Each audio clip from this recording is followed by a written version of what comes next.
ese wigeze wibaza impamvu umuntu akora icyaha cy'ubusambanyi agahita yumva umutima utamwishimiye cyangwa kumva ahindutse? Muri iki kiganiro tugiye kubasobanurira imyuka 7 mibi ijyana n'ubusambanyi n'ingaruka zayo. Bavandimwe, ubusambanyi si icyaha gisanzwe, ni icyaha gikorewe imbere mu mubiri kandi gituma imyuka mibi ifungurirwa inzira mu buzima bwawe. Urwandiko rwa mbere Pawulo yandikiye Abakorinto ibice 6:16 haratubwira ngo ntimuzi yuko uwifatanya na maraya ababaye umubiri umwe nawe, kuko Imana yavuze iti bombi bazababaye umubiri umwe. Imyuka 7 mibi ijyana n'ubusambanyi. Umwuka wa mbere ni umwuka w'ubusambanyi ubwawo. Uyu mwuka w'ubusambanyi utuma umuntu ahora yifuza gukora icyaha n'abantu batandukanye atitaye ku Mana. Umwuka wa kabiri ni umwuka w'irari. Uyu mwuka w'irari iyo umaze kukwinjira utuma umuntu adashobora kwifata, akumva ararikiye buri wese. Umwuka wa gatatu, umwuka w'ububata. Uyu mwuka w'ububata iyo wamaze kukwinjira utuma umuntu yisanga yagarutse mu busambanyi buri gihe, igihe cyose, ndetse niyo yafata umwanzuro uvuga ati ngiye kubivamo, ariko akisanga ejo yongeye kubikora, akisanga n'ubundi yongeye kubikora. Iyo amaze kubikora umutima uramurya akumva arabiretse burundu, ntabwo azongera kubikora, ariko nyuma y'igihe gitoya akongera akisanga yabikoze. Tayari ni umwuka w'ububata uba wamaze kumwinjira. Umwuka wa kane, umwuka wa kane ni umwuka w'inzozi mbi.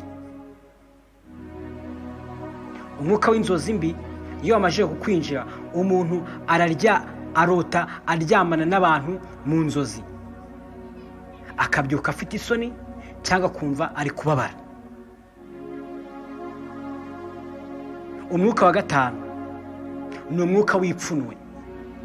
Uyu mwuka w'ipfunwe nayo wamaze kukwinjira utuma umuntu yumva ntacyo akimaze imbere y'Imana, yiburira icyizere, ndetse akumva ariyanze ubuzima bwe bwose. Umwuka wa gatandatu ni umwuka w'urupfu rw'umwuka.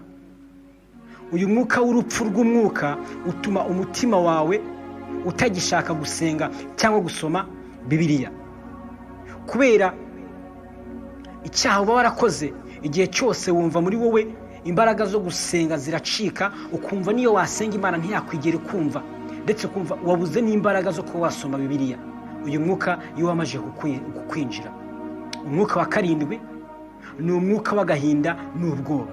Uyu mwuka w'agahinda n'ubwoba iyo wamaze kukugeramo utuma umuntu ahorana guhangayika no kwiheba, akumva muri we ahora ahangayitse cyane, ndetse ubuzima bwe bwose.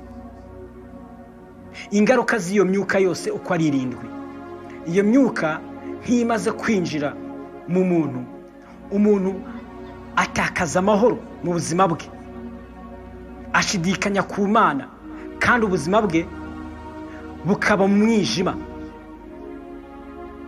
Igihe cyose iyo myuka yamaze kuba muri wowe, uba wumva utakiri umuntu, utakitwa wa wundi witwa we, ahubwo ukumva urundi wundi, wabaye undi wundi, ukumva nta muntu wakwemera. Rimwe na rimwe ukumva kuko kudakikwiye no kuba ku isi. Utangira kwiba cyane, rimwe na rimwe bamwe bikunda no kubaviramo kuba bakwiyahura. Turabashimiye wowe wakurikiye ikiganiro cyacu. Ubutaha tuzababwira uburyo bwo kwibohora muri iyi myuka yose uko ari 7. Komeza ukurikira ikiganiro cyacu. Ni Pastor Ibaho Official. Ukora subscribe niba utarayikora, cyangwa se ukore na share na like. Imana ibarinde.